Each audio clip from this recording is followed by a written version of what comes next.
And for those of you who don't know me, I'm Gordon Barron, the Chief Executive.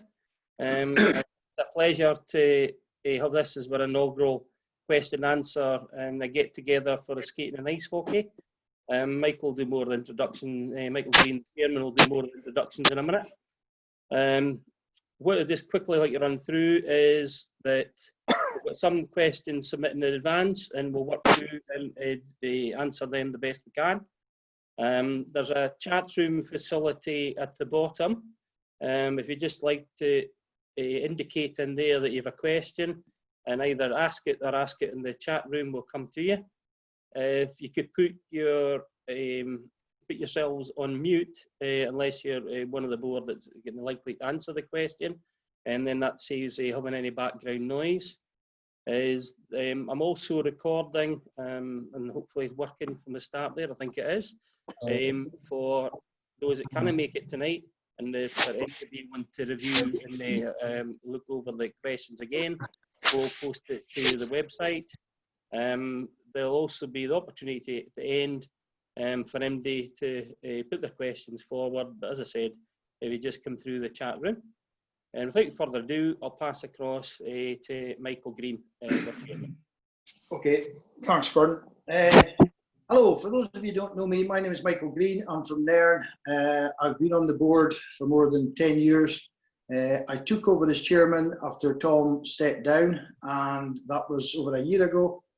When I took over, what I decided was we needed a root and branch review of all aspects of the ice rink. The ice rink was breaking even, but the ice rink was breaking even by deft of Strictly Come Dancing.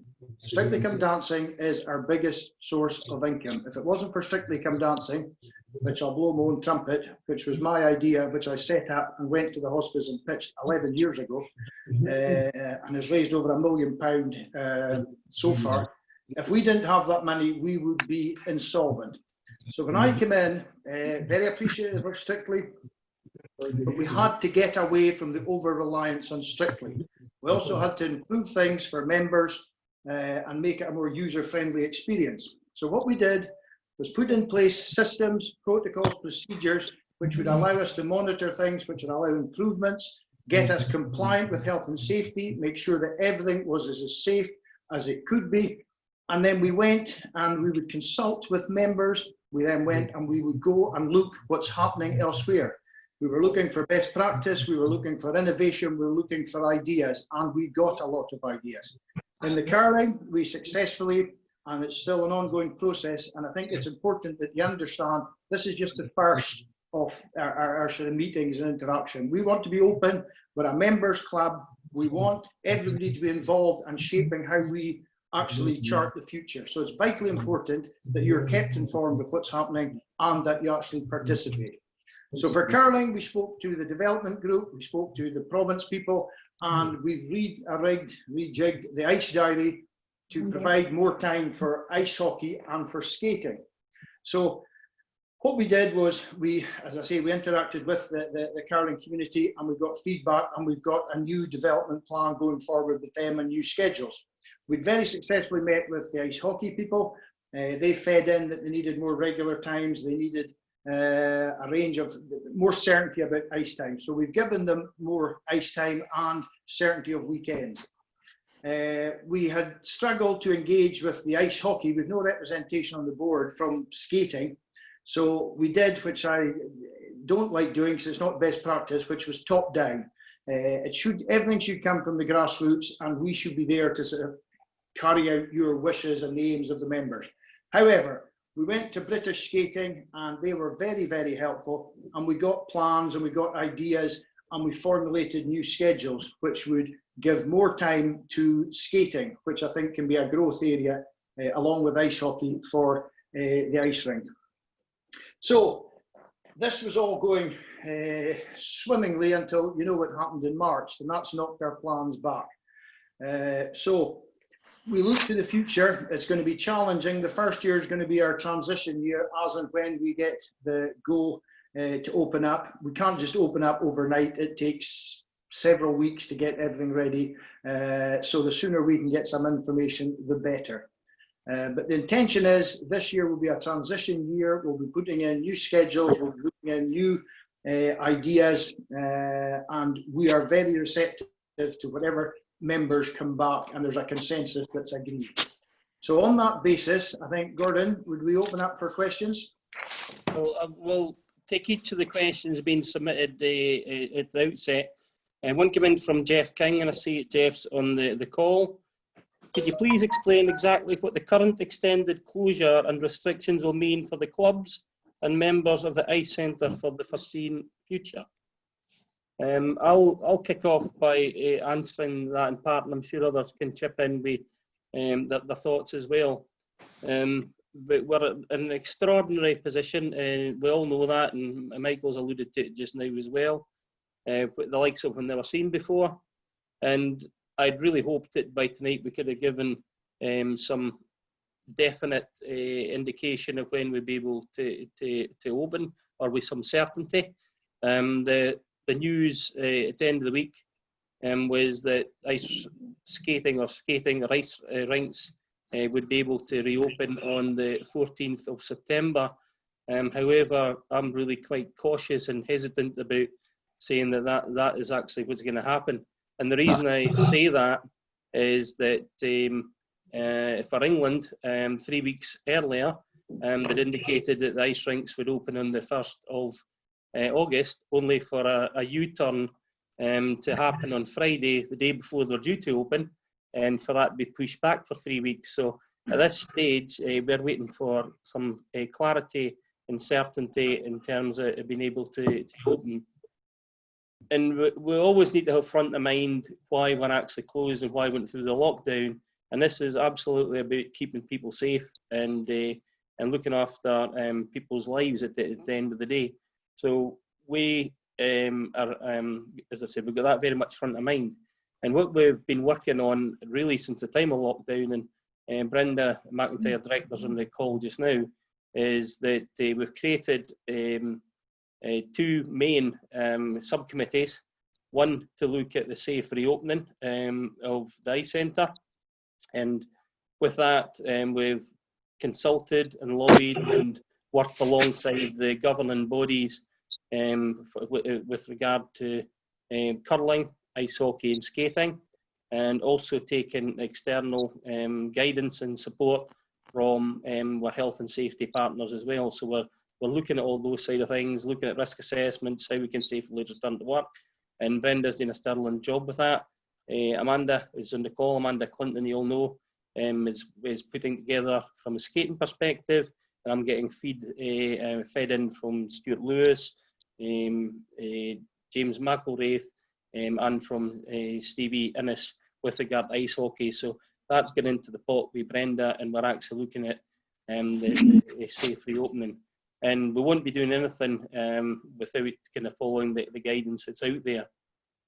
As I said, I'd love to say with any sort of degree of certainty we'll open on the 14th of September, but for now we are actually just tentatively looking at that as the date, because there's a crucial part that I've missed from the story so far, is in reality, you may or may not know, but the Keith Petrie, general manager, did a fantastic job in actually defrosting and getting the water then taken away, which meant, and that's the first time for a long time, which meant that we're saving about 8,500 from our energy costs at the moment.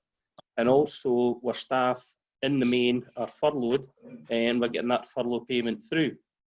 I'll use the example of Whitley Bay over the weekend, who've been going bananas in the social media and in the press with the U-turn in England, because they've had the expense in the last 3 weeks of actually having the ice frozen again, and they flooded, and they've taken their staff out of furlough, and we've got deep cleans and already in preparation for starting, and they've had that ongoing cost. And we wish to avoid that situation. So that's why I'm not saying any certainty with the 14th of September. We need to be very clear that that's viable and we can do it, and we can work to that date. So anybody else from the committee like to chip in? Brenda, have you anything to say? You want to? Well, I just like to say that we are primed and ready to go. As soon as we get the nod, we have got things in place just to act upon. So, and we're working together with our floor plan that we hope to be able to put on our website to allow our users to get friendly with it before they actually appear and wonder where they've to go. So yeah, so we are working behind the scenes and just praying that we can get going in September. I think two points to make, Brenda, is, I'm not sure if you referred to it, Gordon, but the second committee is communication. We feel we've been remiss. There's an awful lot been going on. The last 3 or 4 months, it's been very, very busy behind the scenes, getting all the procedures and protocol in place. And we're not just quite there, but we're almost there. And we'll be ready to open when we're given the green light. But communication has been an issue. So that's one of the things we're trying to address with the Q&As, with regular meetings, and with better communication in social media and online.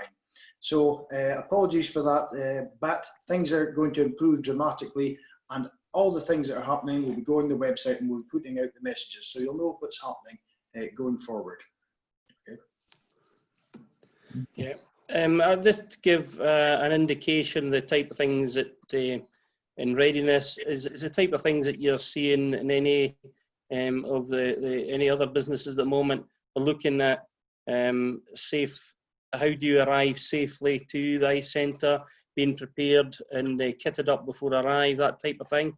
Looking at having sanitizer stations as part of the communications, and also member is actually means by which we could possibly prepay and try to avoid handling of cash and any bottlenecks when we arrive at the centre. One-way system, it may be actually staggered times in terms of arrival for whether it's public skating or for ice hockey, and just kind of following the protocols that you're seeing in other businesses, but are also being laid out by the governing bodies of the hockey, the skating, the curling, etc. And as I said, it's absolutely vital that we follow these for the safety and well-being of our staff and for every visitor. And then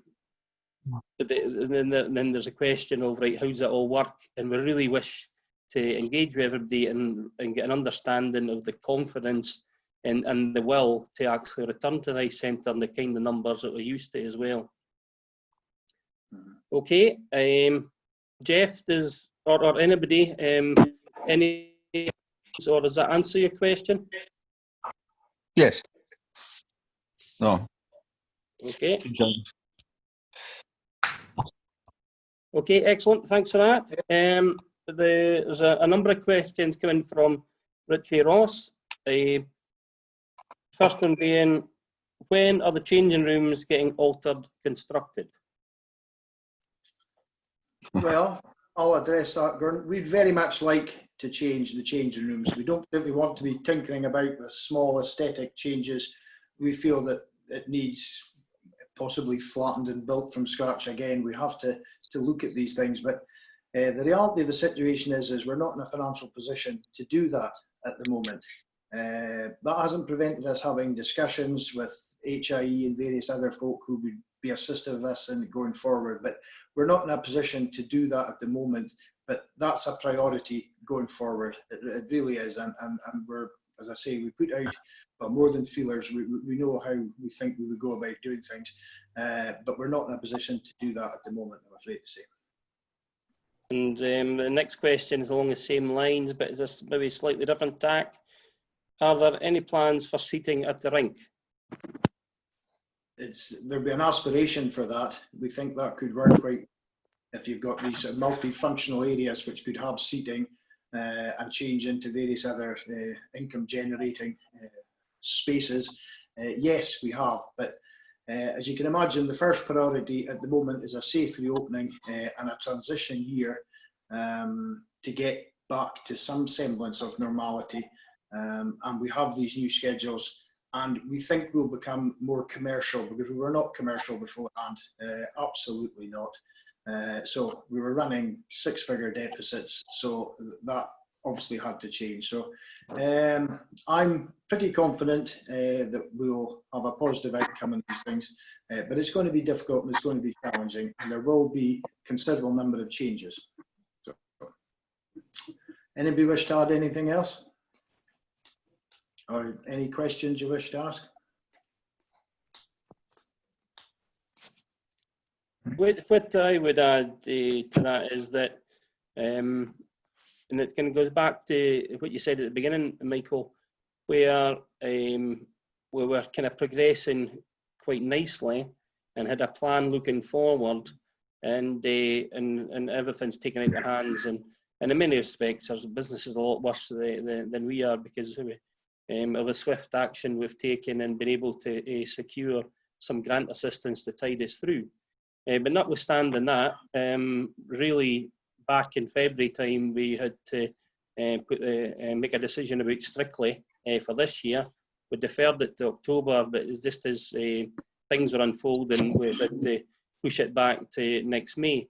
So in reality, had it been a normal year, we would have had the revenue again coming through from Strictly, and some of the changes we may have been able to start implementing over the summer, but for now, it's a case of survival and being viable moving forward, and we'll see what next year brings. And I think it's critical that we do have a strong winter season, and we're able to have this Strictly again, because as Michael said, that it certainly is a difference between being viable and not viable. So yeah, I think loads of plans and loads of ideas, but it's just got to be on hold for now. Okay, thanks, Gordon. Okay, next is, why is the bar never open when we have games? I'm assuming that's ice hockey. When it's requested, one staff member maybe on a Saturday night. So, Gordon? Say, well, that's part of what we're actually looking at in terms of going into the new season and going forward. I think it's important that we look at all the staffing situation, and I think it's vital to be reopened safely, that we actually look at the job rota and actually potentially having more staff to make sure that our visitors are all safe. Built into that is being able to provide the appropriate customer experience and the visitor experience to the ice centre, and certainly is building into the rota to having that welcome, and it's not just a Saturday night. There's other periods of the week we believe there's opportunity to better look after our visitor. So, for example, and it needs to be scheduled in and look at the recruitment side of things. So, for example, a Sunday morning for the early ice and the juniors coming in, with a bacon roll and a cup of tea or a coffee being available for the early skater or the early ice hockey mum. And there are numerous other examples. I think that make the whole welcome so much more friendly, but it's also, in commercial terms, makes sense for us as well, because the times I've dropped in where we're not open, I'll come back to the Saturday night in a wee minute, but the times that we haven't had the cafe or the bar open for a coffee or a bacon roll, invariably the parent or the person that's standing alongside the rink have brought in their own. And I'm sure if we made that available, then one, that's more comfortable for the parent and the support, and also more welcoming, as well as being commercial for the ice centre. In terms of the Saturday night, or indeed if there's games on the Sunday, I think it makes commercial sense to have it scheduled and having it available, and looking for other opportunities maybe there to lay on some food as well. But that certainly was in some of the plans. And this, Michael made reference to the best practices.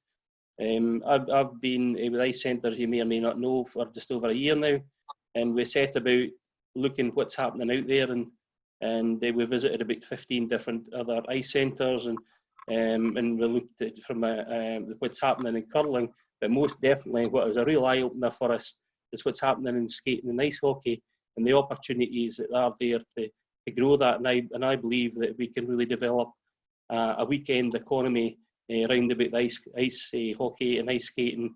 And by doing that, we've got to be open for business and really welcoming for anybody coming through. And it really opened our eyes to see what's possible over a weekend. So in terms of looking to be available for the Saturday night, I think we could have numbers through there.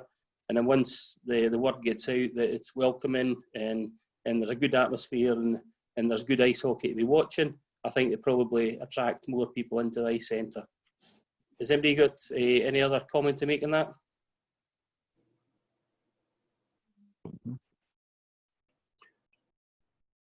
Okay.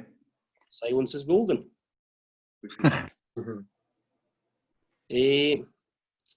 Next question. Oh, there's somebody, I think Naomi keeps on cutting out and coming back in again. Hi Keith, warm welcome. I got your text and I was middle answering the previous question, but I see you've joined us, so warm welcome Keith. Okay, next question. When a scheduled curling event is on at a weekend, why do the hockey clubs not get ice time back midweek? I think we go to James McElraith for that one, if you're still with us, James. Zoomer user, yeah. Yeah, I'm still here. The main reason being the changeover time for the ice to get it in a condition for the curling, the flooding, and just the ice preparation. It's not really feasible to turn it back around this time, so to get to a quality of ice that you can curl on, take it back to the hockey or the skating, it's obviously just a lot simpler if a cut and a change in the ice. So that's the main reason. But the compression of the curling schedule and stuff and the work that's been getting done in there, hopefully we can get more ice at other times, so it's all positive and it's moving forward. But that's the main reason on that. I think it's worth mentioning that we've now restricted the curling weekends to what we consider. Now we've got the information with VPOS linked to Sage, so we know exactly what we're earning. It's not exactly what we should be earning, but we know what we are earning. And we look at the curling weekends that are very profitable. Nairn Boinspiel, which is 4,000 or 5,000, certain other big competitions, and we've kept those. Now that's been restricted to 8 weekends, which frees up 17 weekends for hockey and for skating. The curling has been compressed to Monday to Friday afternoon, and then it's given over out with the 8 weekends, 17 for hockey and skating. I should point out that curling's after Strictly as our main revenue generator. We see a real growth area in skating. That's where we see the main, I won't say growth, but the main return we're going to get. Ice hockey is very much a minority, but there's scope there. There's a lot of scope. But to put it in perspective, ice hockey generates probably neither 2 than 3% of our total revenues. So we've got to stick in this period of time with what generates us money, which is curling. Curling is our number one earner out with Strictly, and we don't have Strictly this year. It's going to be next year. So you can see where we're going, but we're taking I would say a risk. It's a calculated risk in the sense that we see growth coming if we can give guaranteed time more to skating and to ice hockey. So hopefully that answers your question. Any feedback or anybody wish to comment?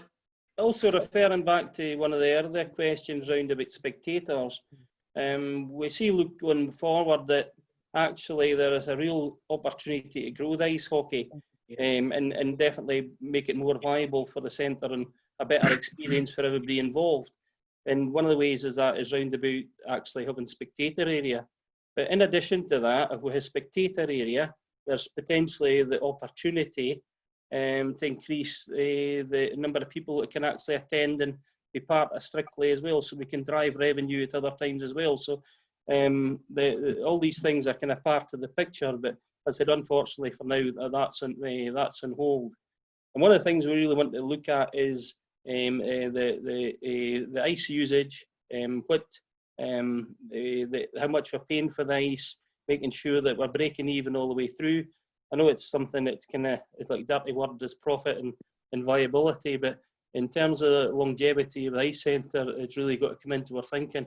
And I think we're getting there, and certainly having a far more scientific and closer look at actually the ice usage can help us doing that going forward. Ali Cruikshank's been working alongside Keith on that. Ali, have you any further comment on it?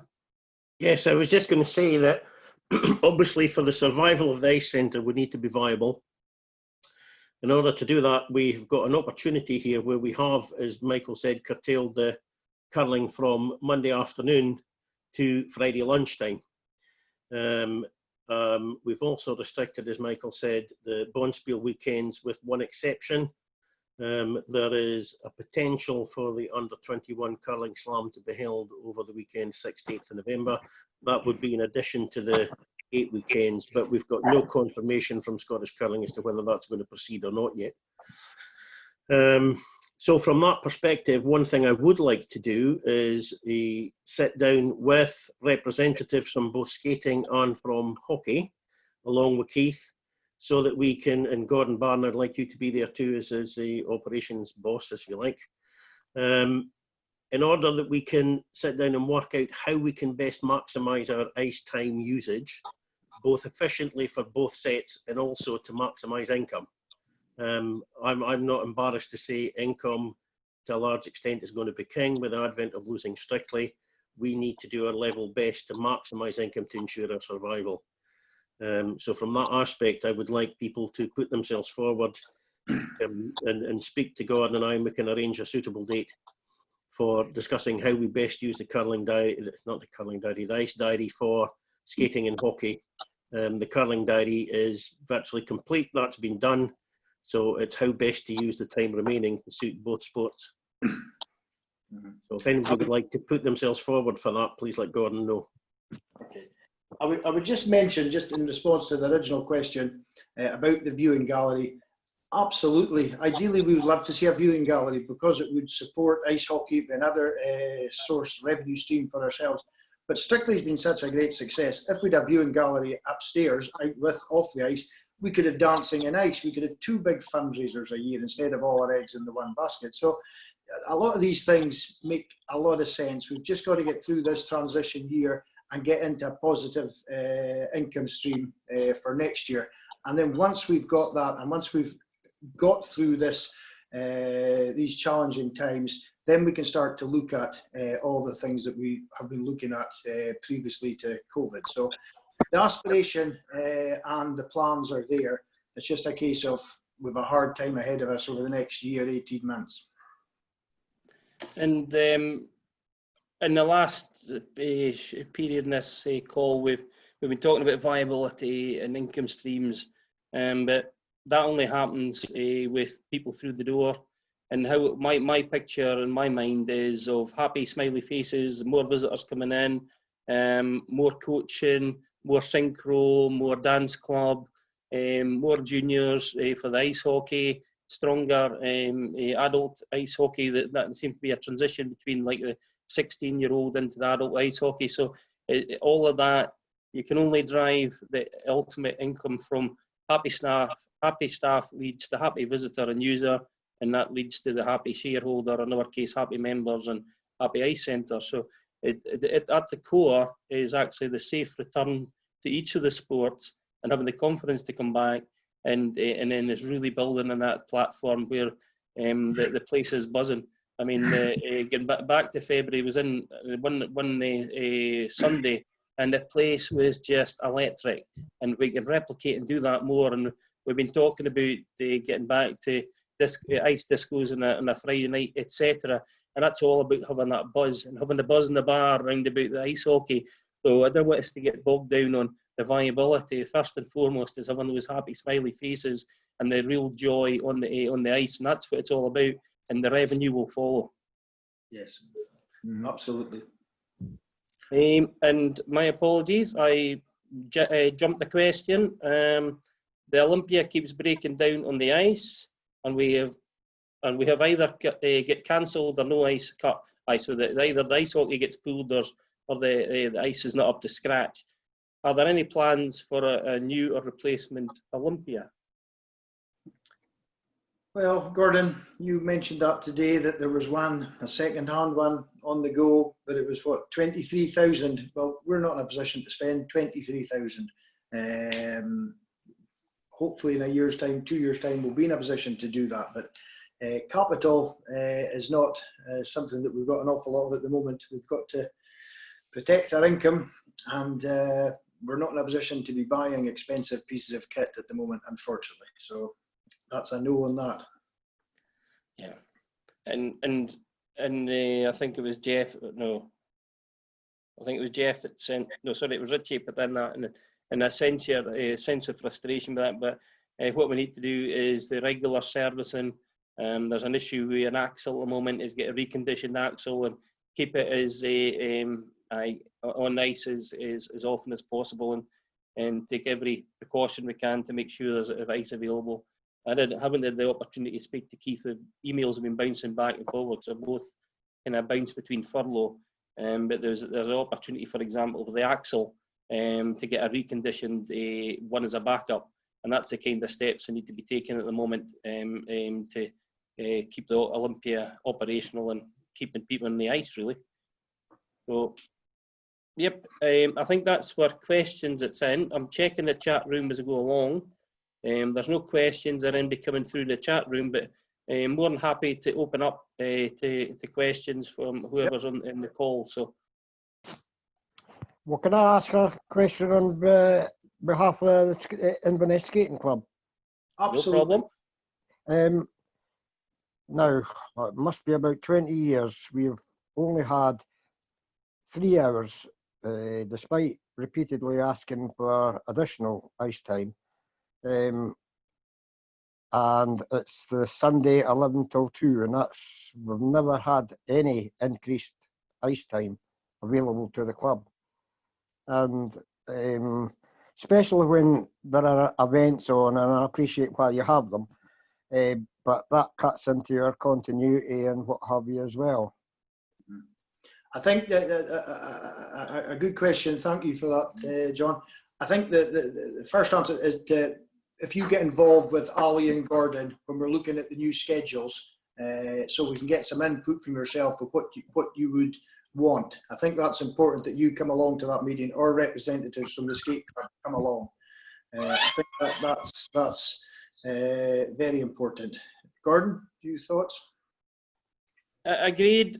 Just to restate what's been said earlier, is that we have. Sorry, I'm allowing somebody back into the meeting. So excuse me a wee sec.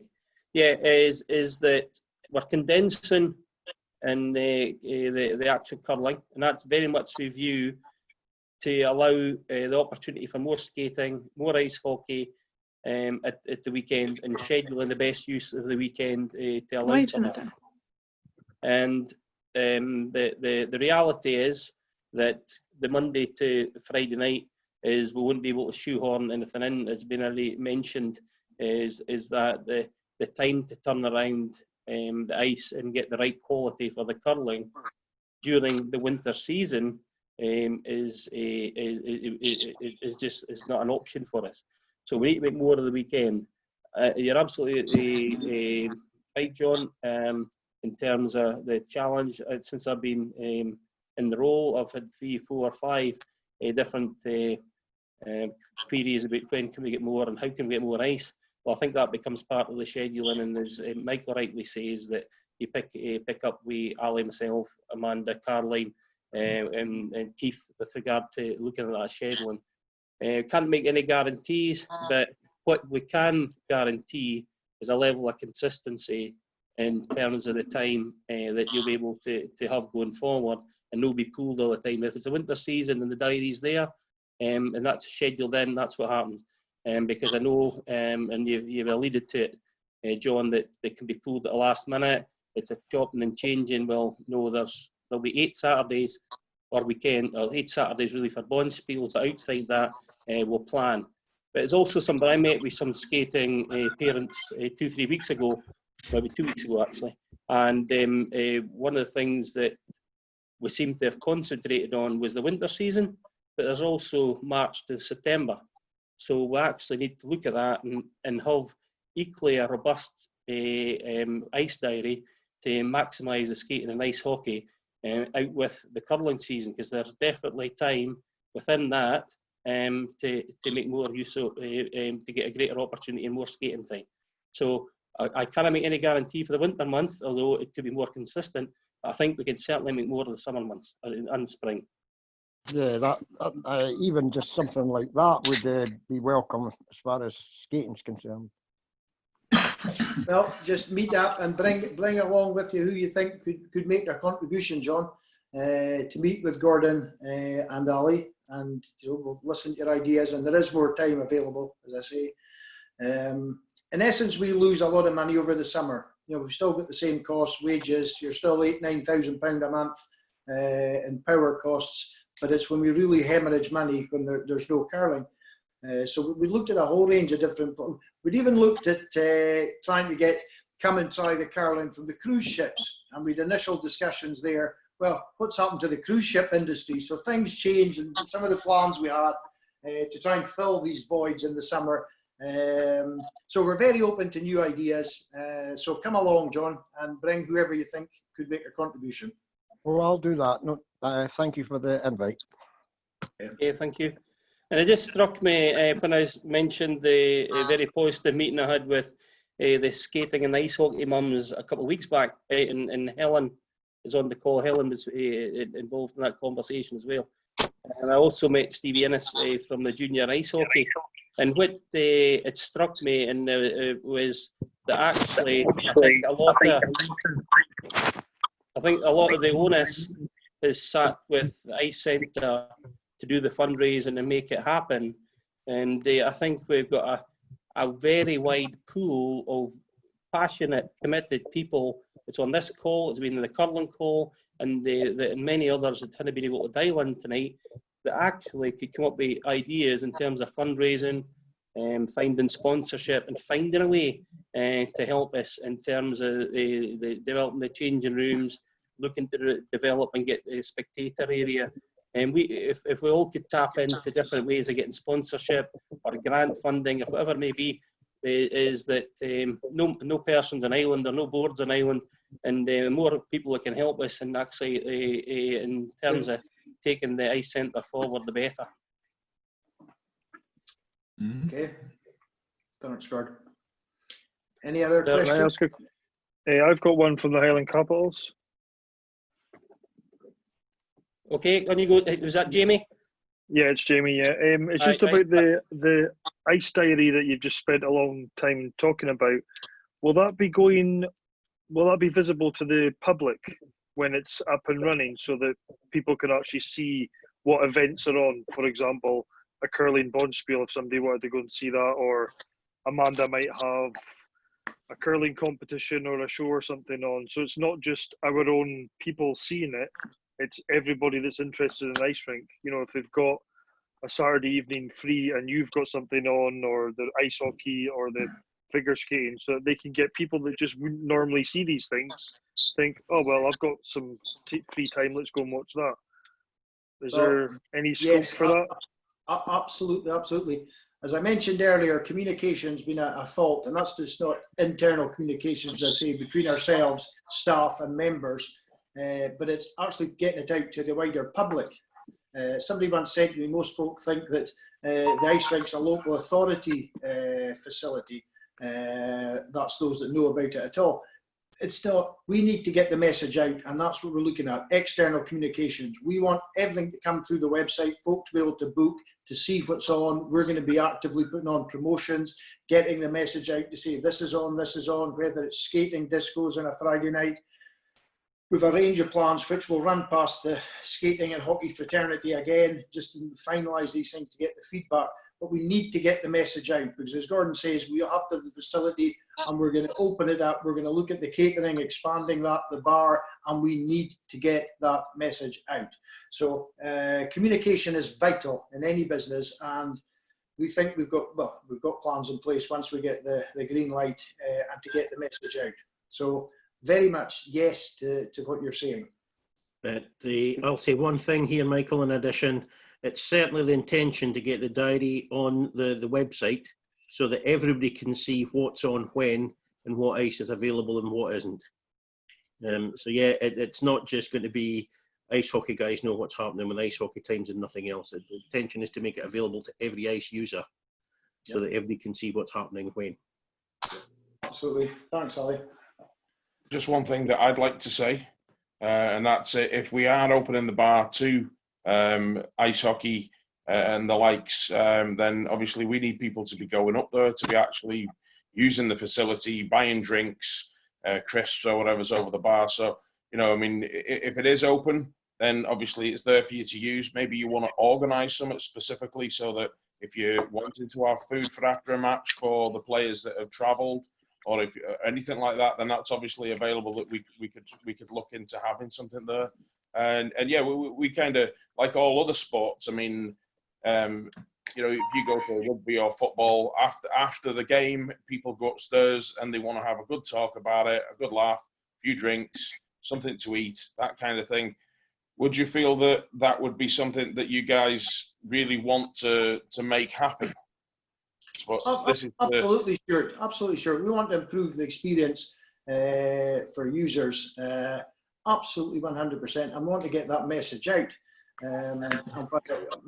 The point being is, we're going to take a calculated gamble at risk, as you do in any business, and we'll say, okay, we're going to put resource and money, staffing behind this facility. We'll get the message out, and build it, and they will come. So hopefully, we'll see the return.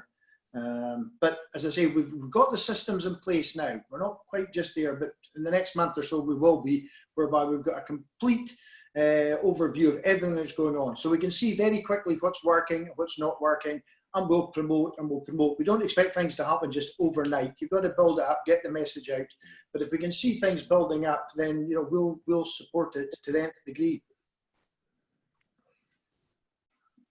Okay. Okay. Yep. Anybody?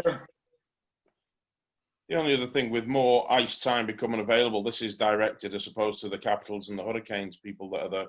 Would you be organising more games if more ice is available, just so the board can hear if that's a yes? Fine. Let's let them know that you can start going out looking for matches. How do Jamie and Arfie feel about that? We'd have as many games as we can. Yeah, it's more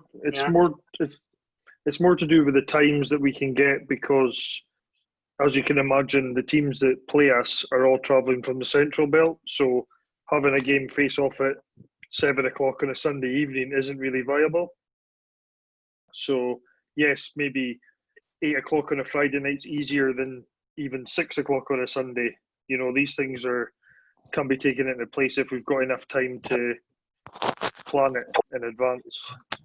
And that would help with the bar as well. I mean, I was hearing there that we're talking about only 2% of the actual money's coming in is through ice hockey. But I mean, if we're looking at this and we're now talking, and that's what this session's about, is talking to see areas where we can advance from 2% to 4% to 5%, maybe 10%.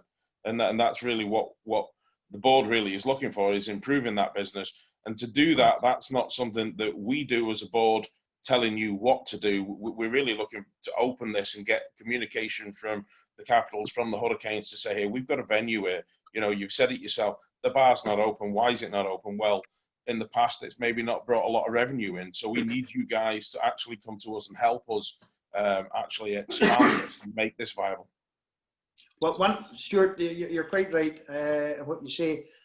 One of the things that came through with the meeting we had early on with the sort of ice hockey fraternity was they wanted certainty. They wanted diaries and the dates in the diary, and that's what we've done. We've freed up 17 weekends. So you'll get your pick of times that you need. There's certain time laid aside for you. Now, as Ali said, we'll be speaking to the skating fraternity, and we'll try and firm up that side of it. But then we've pretty much got the whole schedule done. So we've catered very much, and we've listened, and we've catered to what ice hockey said they wanted. So we've done that, and you'll be getting dates to say, okay, there you go, for the season, that's your dates. And you've got certainty of dates, and you've also got more of them. So we feel we've done our side of it, and then we'll support any initiative that is, and we'll put the resources in place, as I said before, with the catering, with the bar, which is expected, which is the norm. Chief Wes, if folk are coming to the Central Belt, then the least they can do is have a drink and various things and something to eat, and it'll grow from there. So very positive from that point of view. Hi, sorry, it's Stephen here from the junior ice hockey. Okay, Stephen. Hi, I was just listening there. You're saying you gave 17 weekends. We're hoping to maybe put 3 teams in for the juniors. So that would take us a consistence of, if the 3 teams go in, there would be 30 home games. So do we know when we're going to get the list of that fixture dates that you gave us out? Yes, I'll turn you over to Ali Cruikshank, who's been doing the diary. Ali, you've got the dates, haven't you? Well, yes, that's what I'm saying. This is what we need to sit down and work out between all of the various sports, whether it be the juniors, the Hurricanes, anybody, the skating people. We need to work out how best to utilise that time that we've created. Now, I'm from a curling background. We've been really interested to find out, what we can about skating and hockey. We've got a couple of hockey guys on the board. We'd really love somebody from skating to come on the board. So we're really kind of walking blind here. We kind of need some help from you guys as to how we can all sit down and maximise the time for each sport, so that everybody, no doubt there will have to be compromises, but that's the point. We need to sit down and see how we can make best use of ice for all concerned.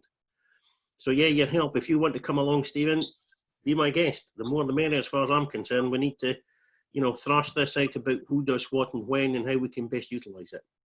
Yeah, that's cool. The thing with it is the SHE kind of try and push you as well, and Jamie would know this.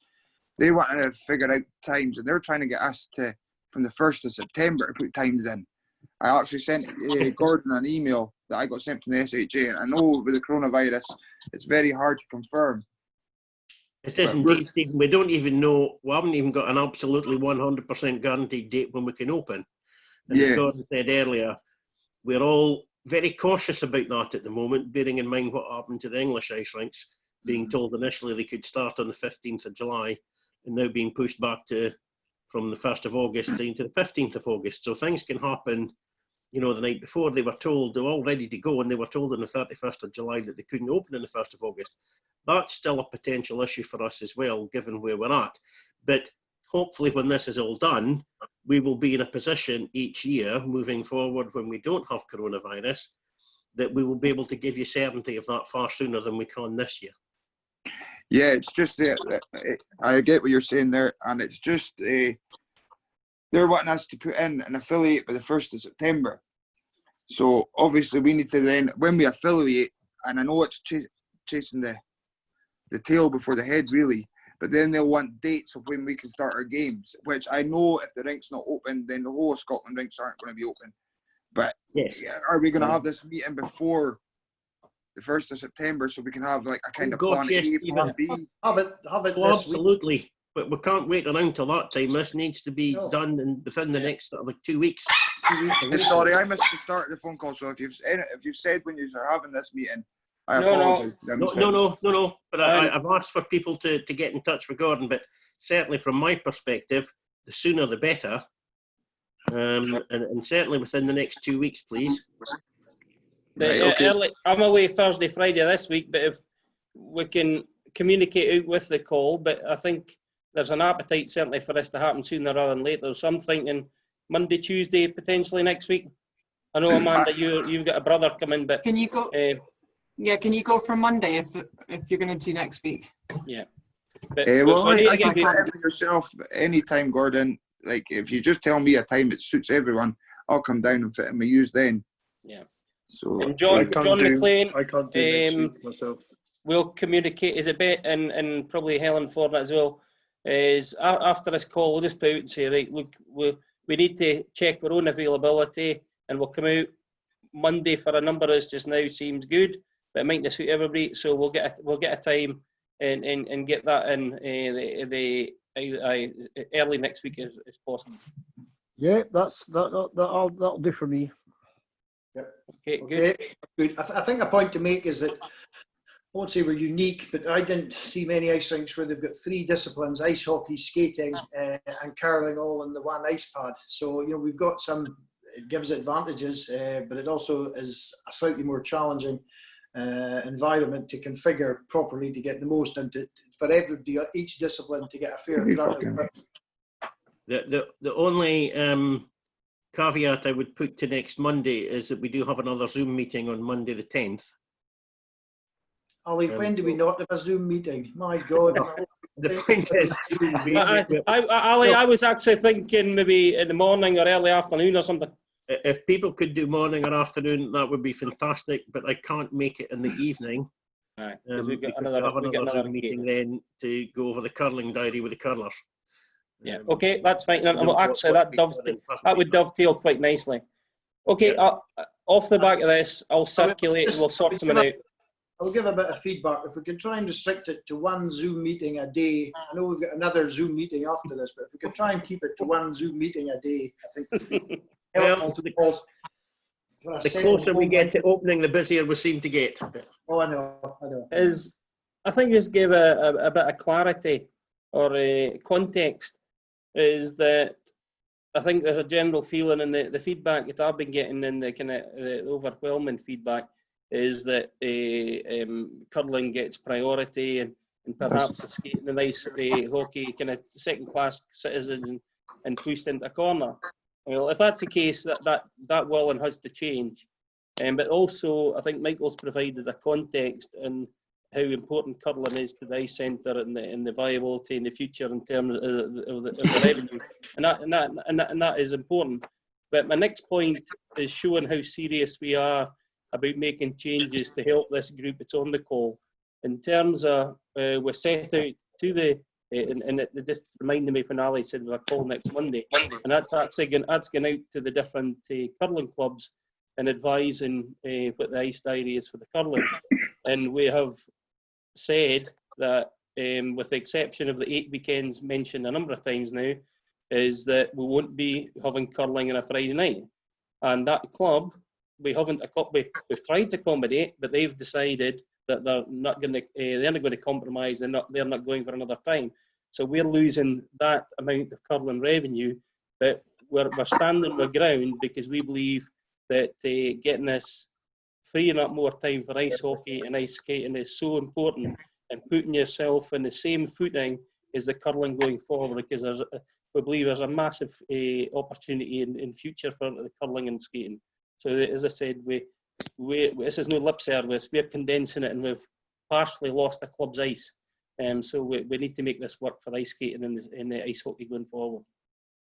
Yes, we are an ice centre. We're not a dance club, and we've got to, our core activities, which is ice hockey, skating, and curling, working together, getting the maximum usage of the ice pad, because that's what our future is, and that's where we'll succeed or whether we'll fail, by getting increased participation, and we see that especially coming from skating and ice hockey. So, any other questions, Gordon? No. There's been comment back and forward about interested in joining the meeting. There's reference to in the chat room, but there's no other question. The chat room chat gets recorded as well, so we'll get that onto the website. But as far as I can see, I'm not missing any questions. So I think we're good there. I think a vital point to get across is this: we want to set these things up on a regular basis. It's not just a case of fire and forget and we've ticked a box. We want to work with everybody. We want input from folk, because it's got to come from the bottom up. That's the only long-term viability, is if we are catering to what the members and our customers want. So this is the first, and we'll be setting up regular dates. As I say, we're meeting with the curling fraternity again after our first meeting. So it's working well. It takes a lot of time, and I just thank the board for all the hours that's going in. There's an awful lot of work being done. But this is not our meeting, so it's your meeting. So if there's any other points you want to raise, now's the time to do it. Or if you have any thoughts, you can raise it at the next one.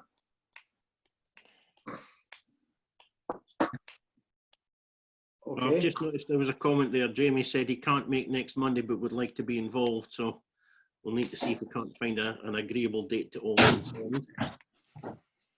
Well, I think time is of the importance, and if somebody can't make it, you say, well, send a substitute, send somebody to represent the organisation, but let's crack on. You know, I'd rather have more people there, and I'd like to have representation from folk who wish to come along if they can't make it. But we need to get this done.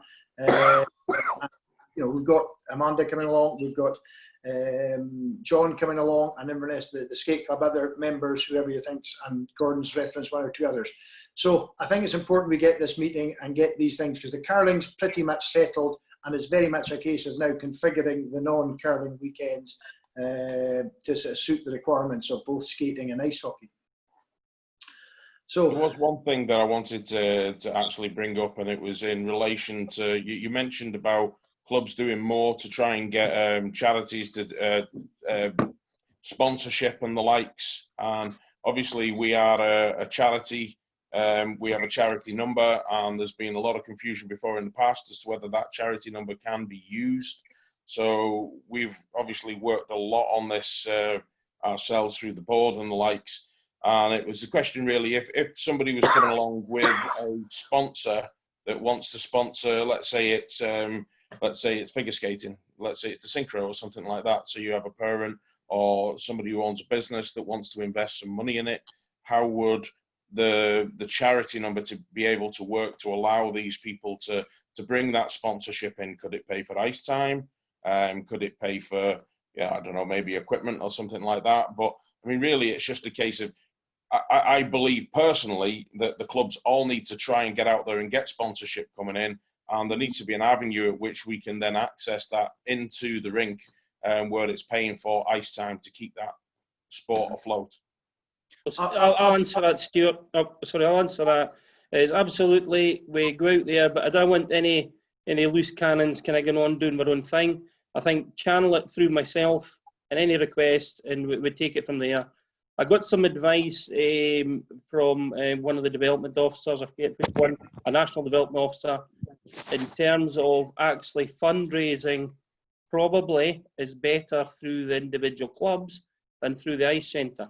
And the reason for that is the ice centre can only go to one source once, whereas different clubs can dip into different places. So, but as I said, just as a plea, that's absolutely fantastic. We get a groundswell and a bit of momentum going behind that. That's fantastic.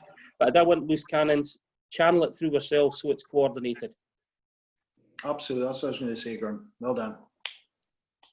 It's just there's been a lot in the past where people have never really known. So all I wanted to do for obviously everybody that's on here is just to make it clear, you know, that there is something you can do. There are things out there. There are options. Don't be sitting back thinking we've got no money. You know, I mean, have a talk, discuss it with us. Okay, but I think Gordon's key point was we don't wish to stifle endeavour or initiative, but there are limitations of what we can do as an ice rink. We're regulated by Oscar, so there are limitations of what we can do. So we need to know what's going on, and we'll be as supportive as we can. And if it's better channeled through the clubs, then it's better channeled through the clubs. But we all need to know what's going on, and you know, Gordon, report back to the board on any sort of proposals that come forward. But as long as we keep in touch and you let us know what you're thinking of doing, and we can discuss it then. Okay. Anybody else? Doesn't seem to be, Michael. Okay, well, we've got our next Zoom meeting starting in, well, 1 minute ago. Right, well, first and foremost, thanks folks, very much appreciative of you taking your time and for the contributions we got. You see how this works. Submit your questions, we'll get up on the website, we'll get folk to tell them when the next one is, and hopefully we'll have the schedules to go out in the next few weeks once they've had the meeting with that's been sort of penciled in just now. So thank you for that. Gordon, have you anything to say? No, just if the board members could remain on the call, and if everybody else is kind enough to leave, and really appreciate it. Thanks for your time. It's much Yep. appreciated. I have one question, Gordon. Oh, iPhone users, just I need whose iPhone? We need to identify I who's think been that's on the Stevie call. Innes. Stevie Innes. Is it? Okay, that's fine. Aye, If that's I've been me, taking a sorry. note of the names. Right. Okay. Thanks, guys. Right, thank you. Okay, thank you. Cheers. Yes, Cheers, thanks very John. much. I'm gonna pull off.